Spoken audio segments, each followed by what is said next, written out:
Hi guys. За Go channel-ийн болсон явдал хэсгийг нээж байна. За энэ хэсэгт болохоор штэ та хэдэд Японд болсон явдлын талаар ярьж өгье гэж шийдлээ. Яагаад ингэж ярьж эхлэе гэсэн бэ гэхээр штэ өнөөдрөөс эхлээд миний амралт эхэлчихсэн. За амралт эхэлчихсэн учраас ерөнхийдөө 7 хоног баг гэртээ хийх юмгүй байна. За энэ хугацаанд аль болох маш олон бичлэгийг орчуулад маш олон болсон явдлуудын талаар та хэдэд ярьж өгье гэж шийдлээ. За өнөөдрийн эхний ярих болсон явдал маань биш тэ. Японы Мияги кен буюу Мияги гэдэг нэртэй хотод болсон болсон явдлын талаар ярьж өгнө. За энэ нь болохоор шүү дээ тэр хотод амьдардаг нэгэн залуу мөридөө тоглоом буюу одоо нэг утсан дээрх одоо компьютер дээрх онлайн мөридөө тоглоомд донцсон нэгэн залуугийн талаар ярих гэж байна. За энэ залууг юу хийгээд ямар тийм хэрэгт холбогдчихвоо гэдэг нь маш сонирхолтой заяа. За тэгэхээр шүү дээ эхнээс нь ярьж эхэлцгээе. За тухайн залуу маань шүү дээ баг байхдаа маш толгоо сайтай. Баг сургуульд байхдаа бүхэл зүйлийг мэддэг. Бүхэл зүйлд одоо ангийнхаа хүүхдүүдийн асуусан асуултанд нь бүгдэнд нь хариулдаг тийм толгоо сайтай хүүхэд байсан. Тэгээ түүнийг найзууд нь болохоор бүхнийг мэдгч Мураками гэж дууддаг байсан байгаа. За тэгээд тухайн хүүхэд маань шүү дээ баг сургуулаа төгсөөд дунд сургуульдаа орно. Дунд сургуульдаа орсны гадар ахлах сургуульдаа мэдээж орно шүү дээ. За энэ хугацаанд мэдээж маш сайн тийм нэг хичээлдээ яваал тэгэл онцраал явдаг байсан боловч тухайн үед нь болохоор нэг хэсэг хугацаанд ерөөсөө сургуульдаа хичээлд ирдэггүй байсан гэж байгаа байхгүй. Тэр Японд одоо шүү дээ Японд тийм хичээлд ирэхгүй байх шалтгаан бол одоо өвдөх юм уу те ямар нэгэн тийм хүндэтгэх шалтгаантай байхгүй бол ирэхгүй байх ямар ч шалтгаан байхгүй байхгүй. Ирэхгүй байна гэдэг нь өөрөө тийм айгүй тийм хэвийн бус үзэгдэл учраас тэгж хэлээд байгаа юм. За тэгээд тухайн хүүхэд мөн шүү дээ дунд сургууль орсны гадар ахлах сургууль орсны гадар ирдэггүй байсан шалтгаан нь юу байсан бэ гэхлээр шүү дээ яг тодорхой биш гэсэн юу байсан бэ гэхлээр тухайн хүүхдийн маань ээж нь болохоор нэг аавтан зүг ингээд машинд явж байгаад машины осолд ороод толгоонд айгүй хүнд гэмтэл авцсан. Тэгээ хүнд гэмтэл авчихсан учраас ингээд үе ухаан алддаг тийм өвчтөй байсан юм байна. Тэгээд тэрнийх нь үүднээс нөгөө нэг хүүхэд манай сургуультай ирэхгүй байсан юм биш байгаа гэдэг тийм одоо хардлага байгаа гэсэн үг байхгүй. Яагаад хардлага байгаа вэ гэхээр тэр нь яг нөгөө нэг бүрэн тийм нотлогдсон зүйл биш учраас тийм хардлага байгаа гэж яриад байгаа юм. За тэгээд шүү дээ тэдний гэр бүл нь ямар гэр бүл байгаа вэ гэхээр инхэдөө дөрвөлээ амьдардаг. Тэгээд аав нь ээж нь тэгээд Мураками өөрөө тэгээд Муракамигийн ах нь ингээд дөрвөлээ амьдардаг байсан байгаа. За тэгээд ээж нь болохоор аав нь болохоор ингээд тусдаа ингээд хоол газар ажилладаг байсан. Ээж нь болохоор өсчин хийдэг байсан тийм эмэгтэй байсан байгаа. За тэгээд өсчин хийгээд өсчингээрээ маш сайн ажиллаад өөрийнхөө өсчингийн газрыг ингээд нээж чадсан заяа. Тэрнээсээ бүр цааш нэг маш сайн ажиллаад 2-3 салбар хүртэл ингээд нээгээд ажиллаулаад явж исэн тийм эмэгтэй байгаа байхгүй. Одоо энэ Японд ч энэ олон сая хүн аман донд чинь тэгж амжилттай явна гэдэг чинь маш хэцүү те маш их хөдөлмөрлөж байж тийм нэг олон салбар нээгээд явж байгаа байхгүй. За тэгээд тийм хөдөлмөрч эмэгтэй байсан. За байсан гэдэг одоо бас миний ярианаас бас ойлгочлаа байх л те байсан байгаа байхгүй.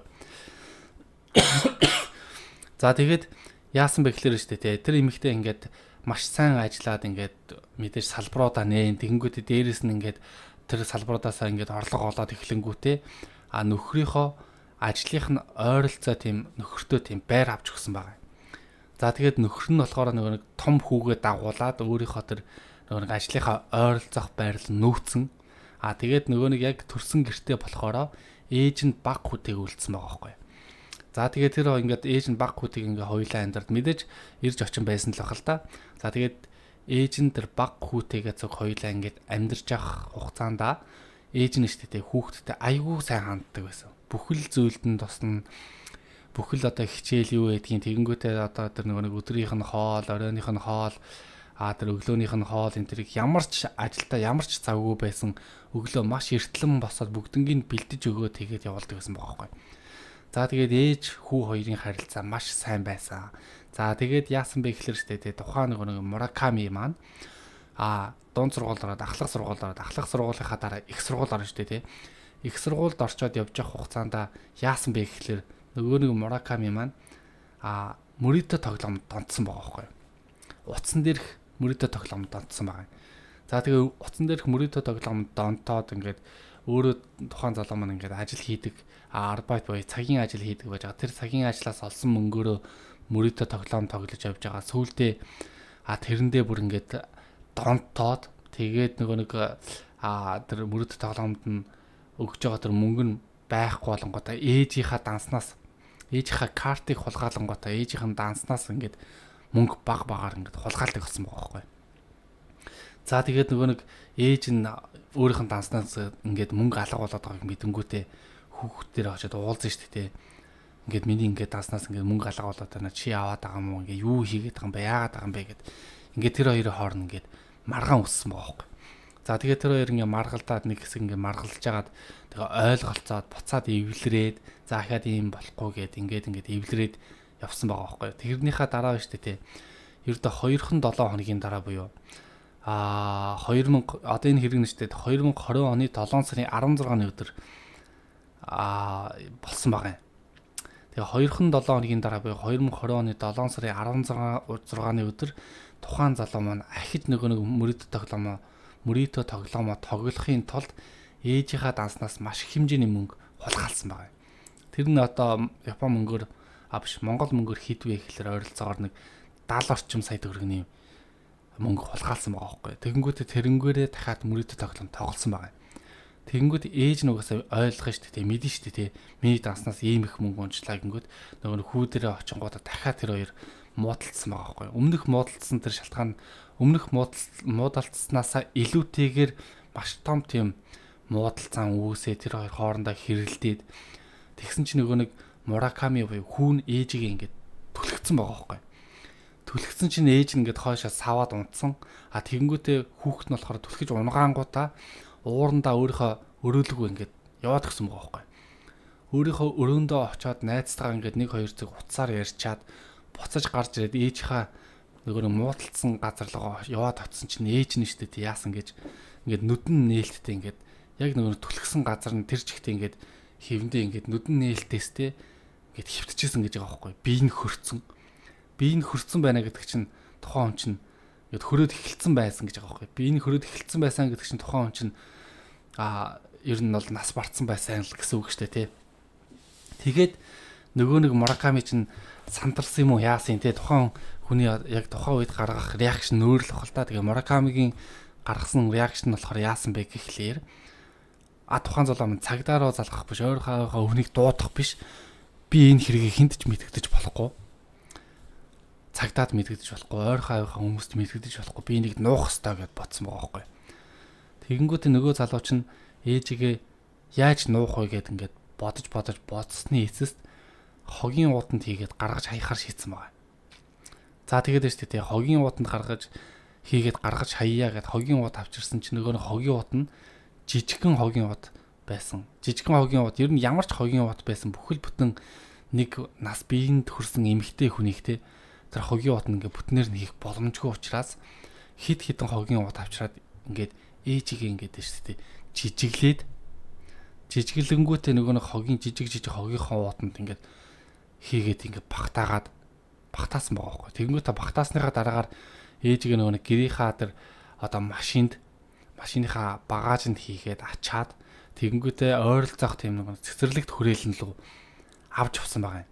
Тэгээ тэр цэцэрлэгт хүрээлэн нь шүү дээ гэрээс нь ойролцоогоор 9 км орчмын тийм зайтай газар байдаг. Тийм цэцэрлэгт хүрээлэн гэж байгаа байхгүй. За тэгээд шүү дээ яагаад тэр цэцэрлэгт хүрээлэн лөө явсан бэ гэдэг нь айгу сонирхолтой заяа. Тэр Мураками шүү дээ ээжигээ ачаад тэр цэцэрлэгт хүрээлэнд очсон шалтгаан нь тухайн цэцэрлэгт хүрээлэнд нь болохоор нэг ил гал дээр мах шардж иддэг тийм ил зуух байсан байгаа байхгүй. Тэгэхээр ямар учиртай тийш очсон бэ гэдэг нь ойлгомжтой байна шүү дээ. Тухайн цэцэрлэгт хүрээлэн лөө авч очингуудаа ээжигээ тэр ил зуухан дээр шатаах зорилготой анханасаа тийш очсон байх нэ гэсэн үг. За тэгээд тухайн залуу маань шүү дээ тухайн 7 сарынхаа 16-ны өдөр гэж байгаа шүү дээ. 7 сарын 16-ны өдөр орой хэдэн цагаас чинь тэрийг сайн мэдэхгүй л байна л да. Орой тэр цэцэрлэгт хүрээлэн дээр шүн очингуудаа ээжигээ тэр нөгөө нэг ил 100хан дотор хийгээ дээрээс нь бензин асгаад шатаасан гэж байгаа юм. Тэгээд 7 сарын 17-ныхоо өглөө 4 цаг хүртэл тэр бензин хийгээд шатаасан боловч нөгөө нэг яг тэр шатах градус нь одоо дутуу байсан юм уу? Ерөөсө бүрэн гүйцэд бүгд шатаад тийм үнс бол чадаагүй байгаа байхгүй. Чадаагүй гэж байгаа байхгүй. Тэгэнгүүтээ нөгөө нэг үлдсэн хэсгүүдийг яах вэ гэж бодоод тэгэнгүүтээ буцаагаад нөгөө нэг хогийнхоо утанд үлдсэн хэсгүүдийг цоглуулж хийнгүүтээ ойролцоох том хогийн цэг рүү аваачаад хайсан байгаа. За тэгээ хогийн цэг рүү аваач хаянгууд мэдээж тэр хогч нь ингээд Японд чинь шатахгүй тэр далаа малаараа хаягддаг ч юм уу тэгээ явдаг байх л та. Тэгээд 7 сарынхаа 17-ны өдөр нь гэртээ очингуудаа Мураками аав руугаа залгасан байгаа.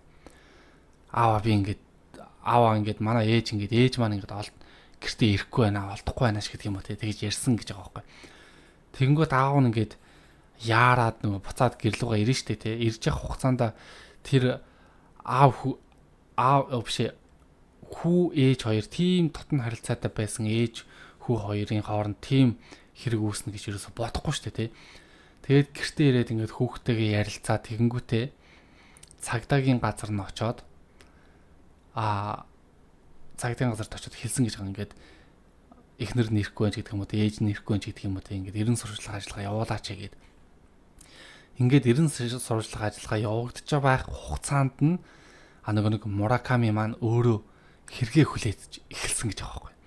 Би одоо ингээд ээжигээ ингэж тэгсэн ингээд ингээд багаар ингээд хэрэгээ хүлээж яваад ингээд бүх процессыг тэр цагдаагийн хүмүүст ингээд ярьсан гэж байгаа байхгүй. Тэгээд нөгөө нэг Муракамигийн чинь ингээд баривчлсан ч гэсэн одоо нэг шүүх хурал болох хүртэл цаг хугацаа байна. Бас дээрээс нэг яг тийм нотлох баримт олох тэр цаг хугацаа байна те. Тэр цаг хугацаанд ингээд бүх л зүйл ингээд нотлох баримт ингээд хайсан боловч олдоогүй те. Яг ингээд Муракамиг өөрийг ингээд алсан гэдэг тийм нотлох баримт олдохгүй байсан байгаа байхгүй. Тэгээд дахиад ингээд тэр үйл ажиллагаа тэр чинь одоо ингээд 2020 оны 7 дугаар сарын 16-ны өдрөөс хойш ингээд сонжирч явсаар байгаад 2021 оны 1 сарын 19-ны өдөр ингээд шүүх хурал нь болсон гэж байгаа байхгүй. Тэгээ шүүх хурал нь болонгуудаа шүүгч тэр Муракамигаас ингээд мэдээж янз бүрийн зүйл болсон байгаа шүү дээ тий. Тэгэнгүүтээ тэр дотроос нь юу сонирхолтой байсан бэ гэхээр тэр шүүгч нь Муракамигаас чи дахин ийм хэрэг хийхгүй гэдэгтээ итгэлтэй байна уу гэж асуусан гэж байгаа байхгүй. Тэгсэн чинь Муракамигийн тэр нэг хариулсан хариулт нь болохоор би ингээд ээжээсээ ингээд маш олон удаа ингээд картнаас мөнгө хулгаалж авсны хэсэст ийм хэрэг болсон. Ийм хэрэг болсон учраас би дахин үйлдэхгүй гэдэг тийм итгэл бол надад байхгүй байна гэж хэлсэн гэж байгаа байхгүй.